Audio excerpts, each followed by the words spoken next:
باسم شيخ اللي دعانا على اللازم نجيه، وان دعيناه ارتكال الثقال وشالها، بن غنم اللي فعول الجزالة تحتمل، كم لزوم تقهر الضيق قال انا لها، يا طلال بنوصل يا فخر من يعتزيه، يا ذراع المجد يا راسها وظلالها، والله اني لاقف وما قفي غير احتمل، لنا وردها على الجنب مع جمالها.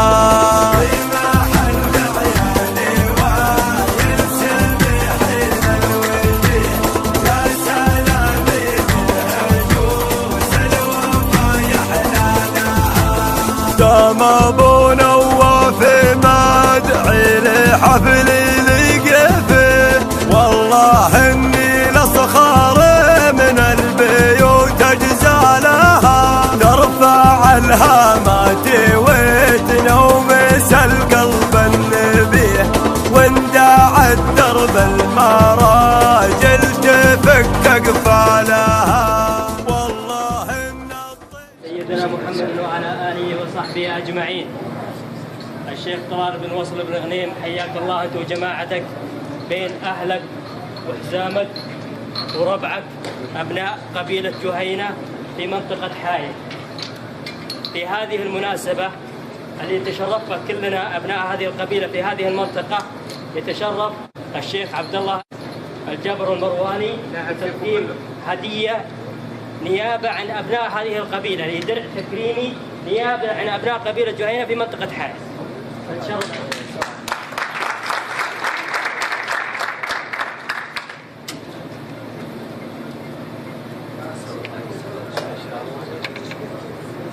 تدري وش الهدية؟ شكرا لك.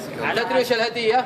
شوفت الغانمين اللي في جماعة عبد الله، هذا مكسبنا، هذه هديتي والله، وانتم المكسب وانتم حزامي وعصابة راسي، والله ان شوفتكم اليوم اعتبرها وساما على صدري وتاجا على راسي. هذا والله شرف لنا اننا ابناء هذه القبيله بهذه المنطقه تشرفوا وجودكم معنا انت وجماعتك الحاضرين معنا.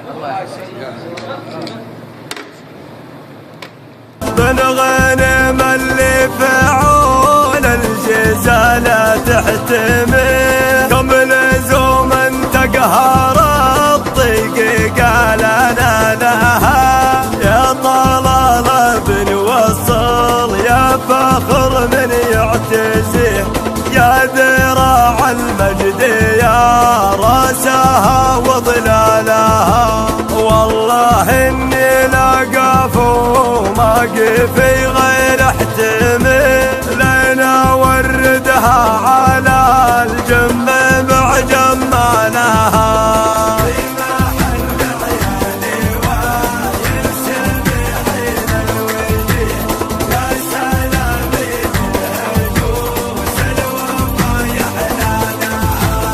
دام ابو نواف مدعي لحفلي لقفه، والله اني لصخار من البيوت اجزالها، نرفع الهامات وتنومس القلب النبيه، وانداع الدرب المراجل تفك اقفالها.